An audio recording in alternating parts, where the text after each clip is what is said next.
Amém. Louvado Amém. seja Deus. Glória a Deus. Cumprimentamos a amada igreja com a graça e a paz do Senhor Jesus. Amém? Glória a Deus por esse dia tão abençoado. Tivemos uma escola bíblica, nosso período de almoço juntos, período de comunhão foi uma bênção, foi uma alegria estarmos juntos. Aí, melhor. Glória a Deus. Amém, igreja? Mesmo assentados, mas com toda reverência à palavra de Deus, vamos ler na Epístola de Paulo aos Colossenses, no capítulo 1. Paulo aos Colossenses, Epístola de Paulo aos Colossenses, capítulo 1.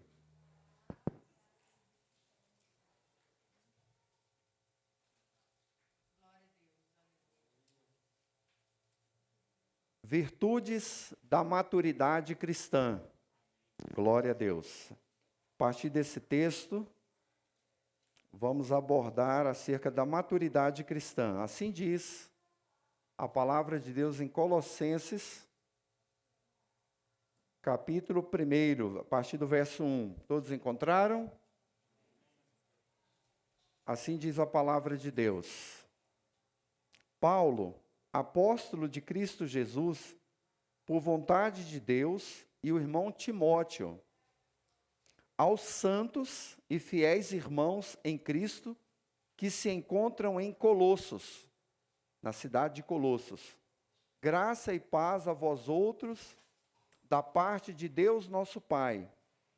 Damos sempre graças a Deus, Pai de nosso Senhor Jesus Cristo, quando oramos por vós, desde que ouvimos da vossa fé em Cristo Jesus e do amor que tendes para com todos os santos, por causa da esperança que vos está preservada nos céus, da qual antes ouvistes pela palavra da verdade do Evangelho, que chegou até vós, como também em todo o mundo está produzindo fruto e crescendo. Tal acontece entre vós, desde o dia em que ouvistes e entendestes a graça de Deus na verdade, segundo fostes instruídos por Epáfras, nosso amado conservo, e quanto a vós outros, fiel ministro de Cristo, o qual também nos relatou do vosso amor no Espírito.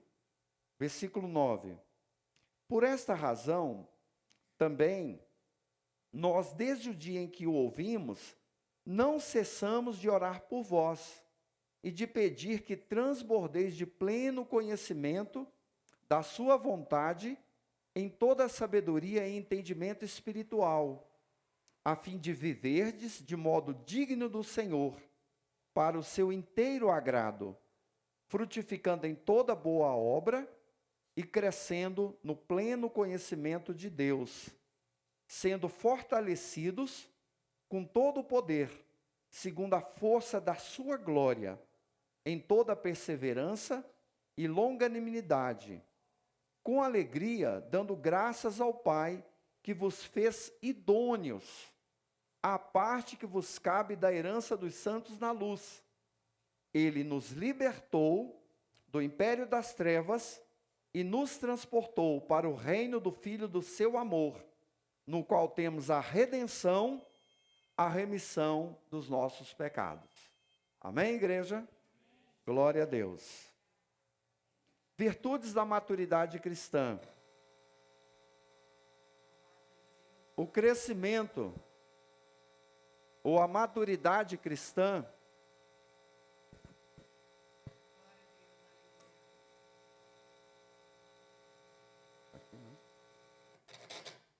obrigado. Virtudes da maturidade cristã. A maturidade cristã, ela é fruto de uma vida piedosa diante do Senhor Jesus Cristo. A partir da experiência da igreja de Colossos, nós vamos fazer algumas reflexões acerca da maturidade cristã. Paulo, quando escreveu essa carta à igreja que estava na cidade de Colossos, ele estava preso na cidade de Roma. Foi a sua primeira prisão. É tanto que se você olhar no capítulo 4, no versículo 3, ele vai falar, no final do versículo 3, que estou algemado. E no último versículo de Colossenses, ele vai dizer assim: lembrai das minhas algemas. Ele estava preso. E ele não conhecia pessoalmente a igreja de Colossos. Ele não tinha ainda visitado aqueles irmãos e ele não conhecia eles face a face.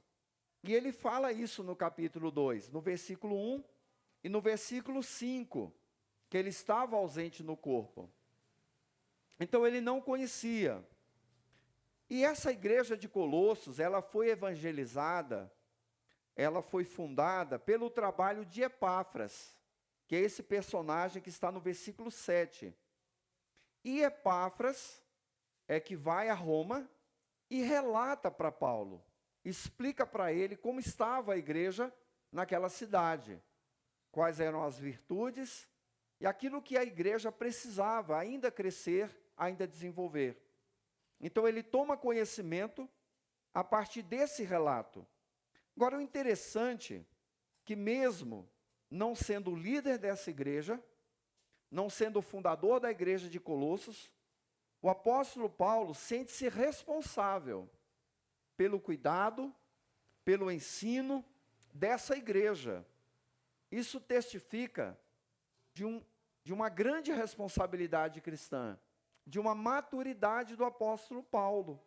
Mesmo não sendo a igreja dele, ele preocupado com o bem-estar e com o crescimento daqueles irmãos. Então isso nos ensina muito, que nós devemos hoje, não somente interceder pela obra aqui onde nós estamos, mas ter esse cuidado de interceder também por todas as igrejas que anunciam o verdadeiro evangelho. E interessante que Paulo também, ele dá testemunho acerca da maturidade de Epáfras. Se você olhar lá no capítulo 4, os versículos 12 e 13, só são 4 capítulos essa carta, é uma carta muito pequena, mas profunda nos seus ensinos.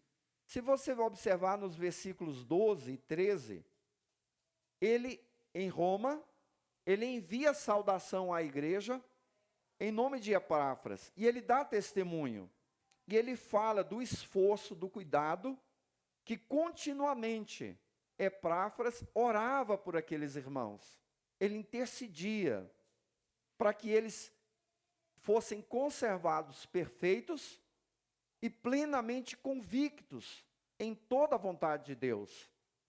E Paulo diz no versículo 3, olha, dele eu dou testemunho, de que muito se preocupa por vós. Essa preocupação, esse cuidado, testifica, demonstra de uma responsabilidade, de um cuidado muito grande, de uma maturidade de um líder. É um exemplo para mim. Eu devo também orar por vocês, ter cuidado pela igreja do Senhor neste lugar. Isso é sinal de maturidade. E toda a liderança aqui também. Quem cuida das crianças, quem ensina, nós, corpo de obreiros aqui, temos esse cuidado pela igreja, para que a igreja continue caminhando em crescimento. Então, diante disso, diante desse cuidado, dessa responsabilidade, nós indagamos: qual o cuidado que você, pessoalmente, tem com a obra de Deus? Qual a responsabilidade que você tem? Qual o grau de compromisso, de zelo com a vida cristã sua e da igreja? Porque quando nós crescemos individualmente, quando cada membro cresce, o corpo se fortalece. Então, quando você cresce em maturidade, eu sou abençoado pela sua vida. Olha que maravilha. Quando você cresce mais diante do Senhor em espiritualidade, a igreja também é abençoada, porque nós somos um corpo só. E não pode existir anomalia, uma parte crescer e a outra ficar atrofiada. Não, o corpo tem que crescer juntos, todos juntos. Sejam jovens, sejam crianças, sejam adolescentes, cada um na medida da sua capacidade, mas crescermos juntos. E A igreja de Colossos era até uma igreja virtuosa. Paulo aqui inicia, né, dizendo, olha, eu ouvi isso acerca de vocês. Isso me foi relatado como vocês são aí na igreja. Era uma igreja virtuosa. Mas mesmo assim, Paulo ainda coloca um alvo a ser alcançado. Um alvo de maturidade, para que eles continuassem crescendo e desenvolvendo como igreja, que é a maturidade em Cristo. E nós vamos aplicar a nossa vida cristã, a nossa vida pessoal e a vida da igreja, esses ensinos de Paulo à igreja de Colossos, para que nós possamos crescer na maturidade cristã. Amém, igreja? Amém. Que é o nosso objetivo, que é o nosso alvo. E dentre as virtudes que o apóstolo Paulo manifesta nessa carta, que são virtudes da maturidade cristã, a primeira delas que nós queremos ressaltar, que é a manifestação do caráter de Cristo em nós. A manifestação, né, da obra perfeita de Cristo, do caráter do Senhor Jesus Cristo na nossa vida cristã. O caráter de Cristo na nossa vida é a principal virtude, ela é fundamental, ela é indispensável, porque sem a obra de Cristo em nós, não tem maturidade em Cristo, não tem crescimento em espiritualidade diante do Senhor Jesus. E a maturidade cristã, a maturidade em Cristo, não é uma autossuficiência, a pessoa agora se sentir totalmente independente. Não. A maturidade cristã é uma completa dependência de Cristo, sabendo que Cristo é que molda a nossa vida. Ele é que nos transforma. A obra dele se manifesta na nossa vida e assim o caráter de Cristo a cada dia é moldado em nós. Isso é um passo fundamental para o crescimento da maturidade cristã. E como se manifesta então o caráter de Cristo em nós? No versículo 13 que nós lemos, fala de uma completa e radical mudança de lugar no mundo espiritual. Capítulo 1, versículo 13. Uma radical mudança. O Senhor Jesus nos tirou do império das trevas e fez o quê? Nos transportou, isso no mundo espiritual, para o reino do Filho do seu amor. Ou seja, para o reino do Filho amado de Deus, que é Jesus Cristo. Então veja que nós saímos de uma posição ruim, de completa imaturidade, de total incapacidade, para uma posição espiritual muito elevada, para o reino do Filho amado de Deus, o reino de Cristo Jesus. Essa foi uma mudança radical na nossa vida. Só que todos aqueles que experimentaram o novo nascimento em Cristo, né, seja jovem, seja adulto, passaram por essa mudança radical. Só que o apóstolo Paulo ainda coloca um desafio para continuar desenvolvendo. Lá no capítulo 3, ele vai falar um alvo de crescimento, para buscar as coisas lá do alto, para pensar nas coisas lá do alto. Por quê? Porque nós já estamos assentados com Cristo nas regiões celestiais. Já estamos lá presentes nesse reino. E agora esse reino precisa se manifestar em nós. Então, por isso que o caráter de Cristo se manifesta naqueles que experimentaram o novo nascimento em Cristo. Nós também, né, esse caráter de Cristo se manifesta em nós quando nós somos purificados do pecado pela obra da redenção de Cristo Jesus. Olha o versículo 14, no qual temos a redenção, a remissão dos nossos pecados. Sabe o que significa? Nós não somos mais escravos do pecado. Se antes o pecado tinha domínio, agora não tem mais. Porque a obra de Cristo nos libertou.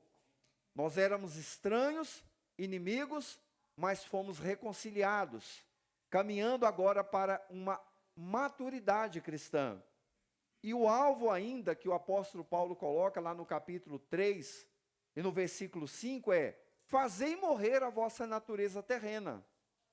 A obra de Cristo já nos libertou da escravidão, já manifestou em nós a santidade de Cristo, de nos libertar desse império. Agora cabe a nós perseguir esse alvo, de continuar buscando o Senhor para fazer morrer essa natureza terrena. E ele diz mais ainda, que nós fomos reconciliados com Deus.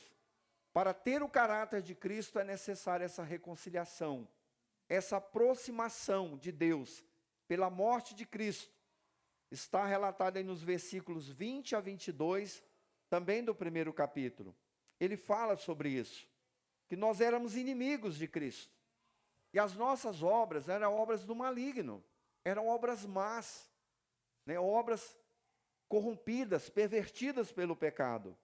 Então isso era uma situação de completa imaturidade, porque aquele que não é liberto, ele é escravizado. Interessante que muita gente fala assim, eu sou livre para fazer o que eu quero, e faz um monte de coisa errada. Ele não é livre, ele é escravizado, ele é dominado. Sabe quem é livre? Aquele que está em Cristo e diz assim, eu escolho Deus e rejeito o pecado. Eu escolho servir a Cristo e não servir à vontade da carne. Esse é livre em Cristo. Esse alcançou a verdadeira liberdade. Esse está caminhando para a maturidade. Então, reconciliados, nós somos reconciliados, olha no versículo 22, para sermos santos, inculpáveis e irrepreensíveis, no final do versículo 22. É esse o propósito da reconciliação. O Senhor Deus em Cristo nos aproxima, quebra a inimizade pelo pecado, para que a santidade de Cristo se manifeste em nós. Toda culpa seja retirada, todo peso de consciência, toda acusação do passado, não tem mais culpa, porque o Senhor Jesus já cravou toda a condenação contra nós, lá na cruz do Calvário. Glória a Deus por essa tão grande bênção. Então, o alvo de crescimento agora, o apóstolo Paulo vai colocar lá no capítulo 3, a partir do versículo 12, para que nós desenvolvamos melhores sentimentos. Se nós estamos reconciliados com Deus, nós temos paz de espírito. Agora nós precisamos ter paz com os nossos irmãos. E ele diz, olha, revistam, né? Ou seja, cubram-se, coloquem sobre vocês uma vestimenta como eleitos de Deus, santos, porque você já está em Cristo, e amados, de ternos afetos de misericórdia. Misericórdia já é uma coisa muito boa. Agora imagina, um afeto com muita ternura de misericórdia. É você ser misericordioso ao extremo. É isso que é o caráter de Cristo, que nos muda para nós mudarmos com as pessoas que nos cercam. Isso é maturidade cristã. Porque tem gente que não consegue ser misericordioso nem com aquele que padece os maiores sofrimentos. Há muita insensibilidade, dureza de coração, por conta da falta do caráter de Cristo na vida da pessoa. Ele diz mais, de bondade, de humildade, de mansidão, de longanimidade. Que virtudes são essas? Essas virtudes são virtudes de quem tem uma vida de piedade, uma vida piedosa diante de Deus, de humildade, de contrição, de mansidão, que permite que esses bons sentimentos, essas boas atitudes, sejam manifestas em nós, porque Cristo já mudou a nossa vida. Glória a Deus por isso. Então, precisamos desenvolver essas atitudes. Então, a maturidade cristã, ela depende da obra completa de Cristo na nossa vida, moldando a nossa natureza, para que todos os demais sentimentos, que ele vai relatar no versículo 13, 14, enfim, para que essas atitudes, nós, pela graça de Cristo Jesus, consigamos demonstrar e tratar as pessoas assim. Então, somos então conduzidos de uma meninice espiritual para uma condição de maturidade, adultos na fé em Cristo, quando o Senhor Jesus Cristo molda em nós a nossa natureza. O que precisa ser moldado em você? O que faz você perder o controle, falar palavras duras, palavras que ferem? O que tira você do sério? É exatamente aí que o caráter de Cristo precisa trabalhar na sua vida. É exatamente aí que eu preciso que o Senhor Jesus molde a minha natureza, para que eu não faça aquilo que o impulso da carne, da natureza humana, quer que nós façamos, mas que façamos aquilo que glorifica e exalta o nome do Senhor Jesus. Então, a manifestação do caráter de Cristo em nós é a principal e indispensável virtude para a maturidade cristã. Depois,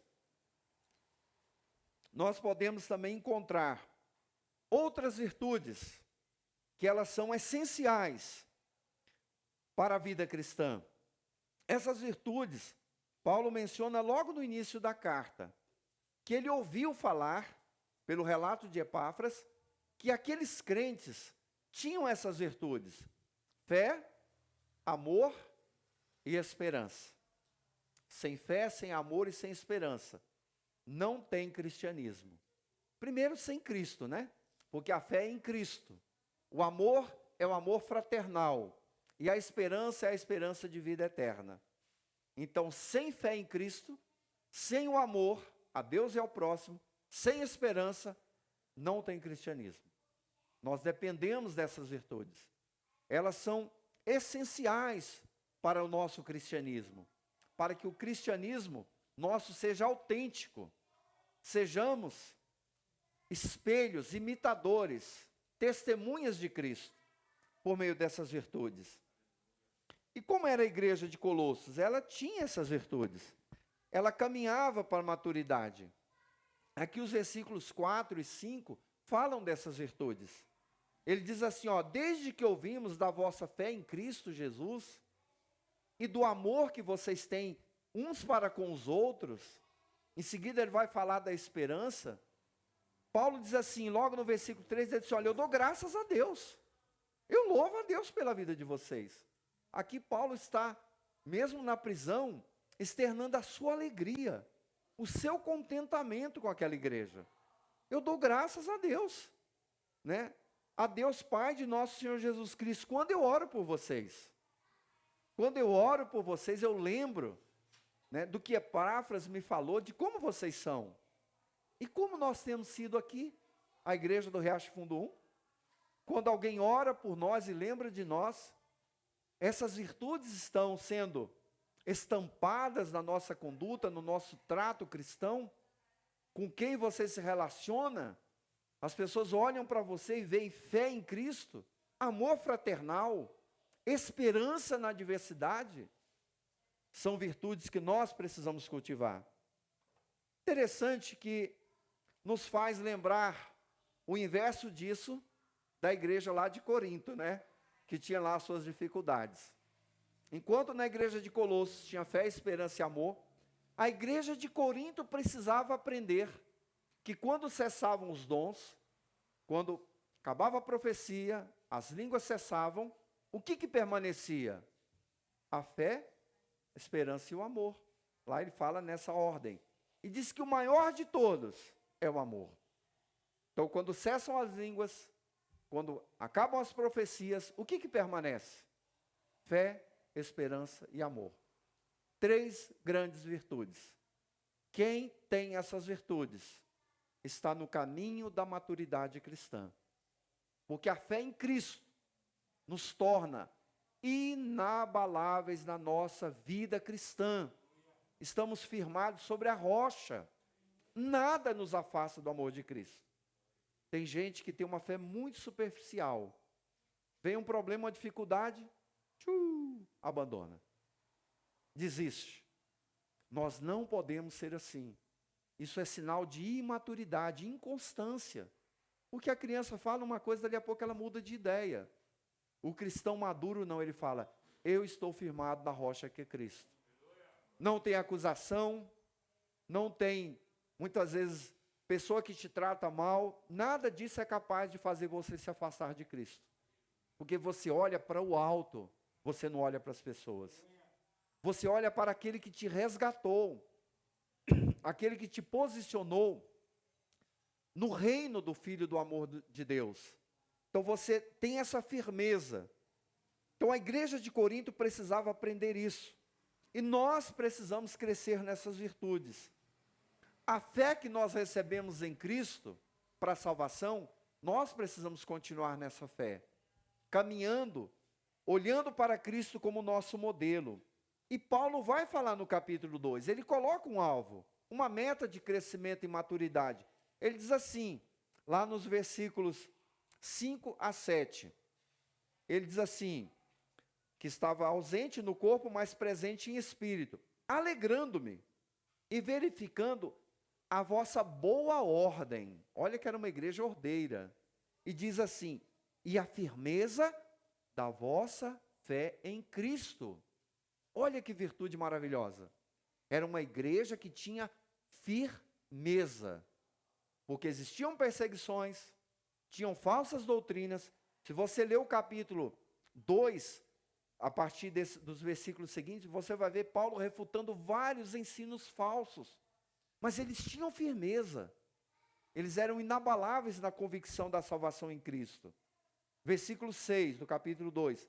Ora, como recebestes a Cristo Jesus, o Senhor, assim andai nele. Nele, radicados e edificados e confirmados na fé. Ele usa 3 expressões reforçando a importância da firmeza. Ele usa radicados, que significa um lugar fixo de morada. Ele usa a expressão edificados, que é fundamentado, que é construído. E depois ele diz confirmados. Ou seja, foi experimentado e confirmou a fé. E nós? Como está a nossa fé? Como está a sua convicção em Cristo? Você já alcançou um grau de maturidade cristã que não tem dificuldade, não tem tribulação, não tem anjo, não tem potestade, não tem nada capaz de afastar você do amor de Cristo? Você já alcançou essa maturidade? É esse o nosso alvo. É essa a nossa meta cristã. E diz, tal como fostes instruídos, crescendo em ações de graça.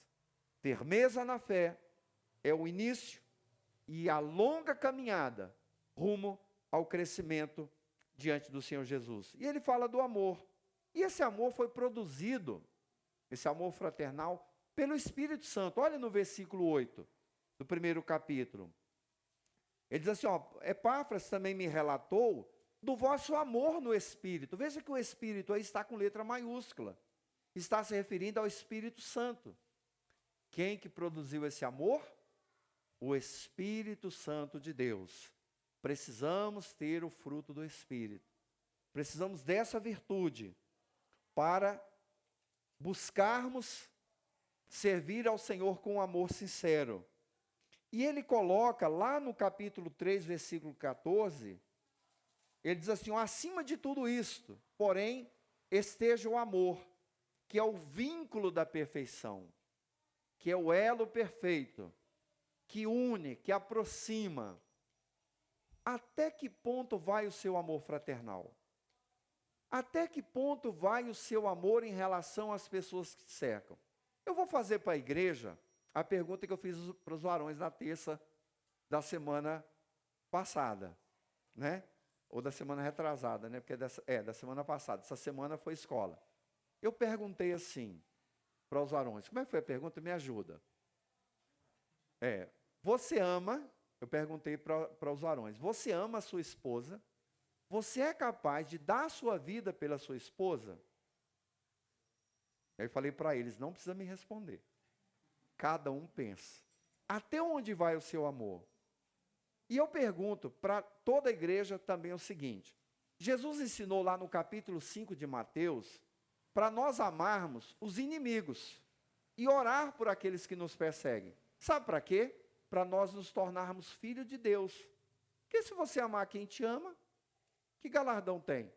Até os ímpios, os infiéis, os incrédulos, amam seus amigos. Mas você é capaz de amar o seu inimigo? Pessoa que fala mal de você, que te critica, que zomba de você, que te ofende, que te humilha. Às vezes um colega de trabalho, um chefe, um parente, uma pessoa, um vizinho que não gosta de você, olha para você de cara feia e fala mal de você. Você é capaz de amar essa pessoa?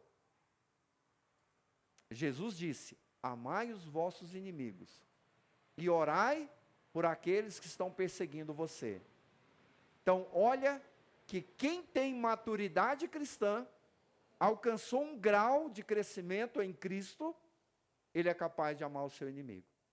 Se você não é capaz ainda, busca crescer em maturidade. Senhor, me dá um amor sincero, para amar até aqueles que me maltrataram, aqueles que me humilharam, me ofenderam, esses que você precisa amar.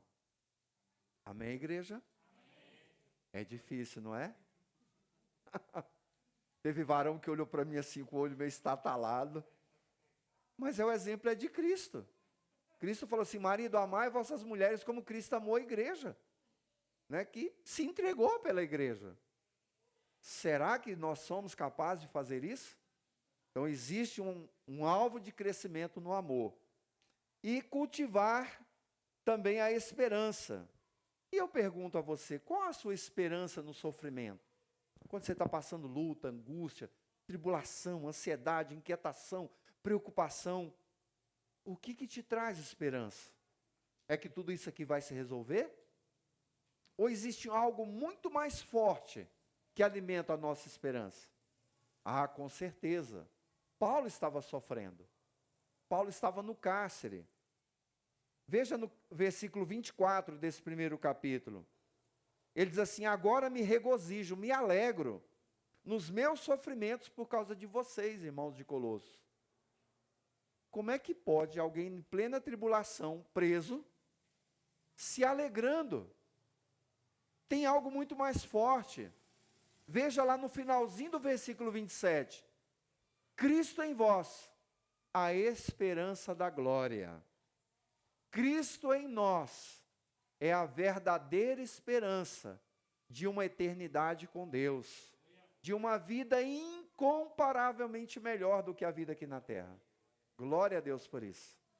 Essa é a maturidade que nós precisamos alcançar. Senhor, quando está tudo em tribulação, tudo dando errado, parece que nada está dando certo, Senhor, me dá força. Renova a minha esperança em Cristo. Porque é de Cristo que vem a força e a graça, para nós nos renovarmos na esperança de que tudo aqui será vencido, tudo aqui será superado, que o Senhor Jesus Cristo não nos abandonou, não nos abandonará jamais, mas Ele vai voltar para buscar a sua igreja. Todo sofrimento terá fim, toda preocupação, toda angústia, todo medo, toda ansiedade, até as suas dívidas vão ficar por aí. Isso aí vai ficar aqui, né? Se alguém procurar você, cadê o fulano? Tinha uma dívida aqui, pode pegar o carro, pode pegar a casa. Um dia eu disse para alguém: olha, se Jesus vier hoje, eu deixo tudo que eu tenho aqui para você. Ele: como assim? Ó, a casa, o carro, você pode ficar com tudo, mas tudo pode ficar.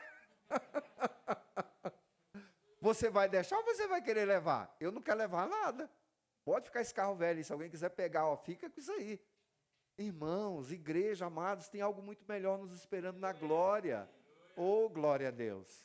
Aleluia. Então, renove a sua fé, o seu amor fraternal e a sua esperança em Cristo. Amém, igreja? Glória a Deus por isso. Quanto você já cresceu na maturidade? Cristo já revelou o caráter em você? Você já cresceu na fé mais do que quando você conheceu a Cristo? Aumentou o seu amor fraternal? Você é capaz de suportar os seus irmãos? E naquele sentido que o presbítero Júlio falou, muito interessante. Porque quando a gente fala suportar, né? Qual é o primeiro sentido que vem à nossa mente? Ah, eu tenho que tolerar aquela pessoa. Ai, meu Deus do céu, eu tenho que tolerar. Não. Ele usou num sentido muito interessante. Olha só, essa caixa de som não cai essa televisão não cai, e esse data show e aquela caixa de som também não cai, porque tem o quê? Um suporte, que está suportando a caixa. Então, quando Paulo fala aqui no capítulo 3, no versículo 13, suportando uns aos outros, não é assim, de cara fechada. Ai, Senhor Jesus, eu suporto aquele irmão pela graça de Cristo. Não, é você ajudar na dificuldade dele. Amor, meu irmão, o que você está precisando? Olha, eu te amo em Cristo Jesus. Mesmo que ele seja uma pessoa que às vezes você não gosta, não convive bem com ele, mas precisamos aprender a nos ajudarmos mutuamente. O quanto você já cresceu? E a esperança? Está sendo renovada a cada dia? Ou ainda você fica se sentindo inseguro, com medo de perder a salvação? Nós não podemos ter essa dúvida. Saia daqui nessa noite, sabendo que se você entregou sua vida a Cristo, se você falou, Senhor Jesus, venha morar no meu coração, seja o Senhor da minha vida, você crê sinceramente em Cristo, você tem a vida eterna com Deus. Você tem a esperança. Você é diferente, porque o Senhor Jesus transportou você do domínio do pecado para um reino de liberdade e do amor de Cristo Jesus. O quanto nós já crescemos? O quanto nós podemos avançar ainda? Clame ao Espírito Santo de Deus. Peça graça para que essas virtudes, para que esse crescimento e maturidade, essas virtudes que Paulo ressalta, existem várias outras, mas essas são fundamentais, essenciais para o cristianismo, que elas aumentem na nossa vida, aumentem no nosso coração. Amém, igreja? Vamos orar ao Senhor nessa noite.